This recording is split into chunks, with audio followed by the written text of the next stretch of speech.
திருவாரூர் அருகே தம்பதியினர் டெபாசிட் செய்வதற்கு கொடுத்த தொகையில் 28,80,000 ரூபாயை வரவு வைக்காமல் கையாடல் செய்த அஞ்சலக உதவியாளர் கைது செய்யப்பட்டார்.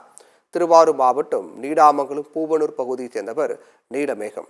இவர் கடந்த 2018 அக்டோபர் மாதம் தனது பெயரில் 25 லட்சம் ரூபாயும், நவம்பர் மாதம் மனைவி சுசிலா பெயரில் 7 லட்சம் ரூபாயும் வங்கி காசோலை மூலம் பூவனூர் கிளை அஞ்சல் அலுவலகத்தில் டெபாசிட் செய்துள்ளார்.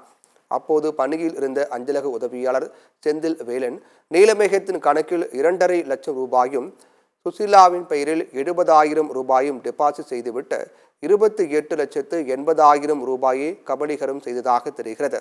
இந்நிலையில் 2020ஆம் ஆண்டு நவம்பர் மாதம் கணவர் நீலமேகம் இறந்துவிட்டதால் சுசிலா முதிர்வு தொகையை பெற பூவனூர் அஞ்சல் நிலையத்திற்கு சென்றுள்ளார். அப்போதுதான் அஞ்சலக உதவியாளர் செந்தில் வேலன் மோசடியில் ஈடுபட்ட விவகாரம் அம்பலமானது.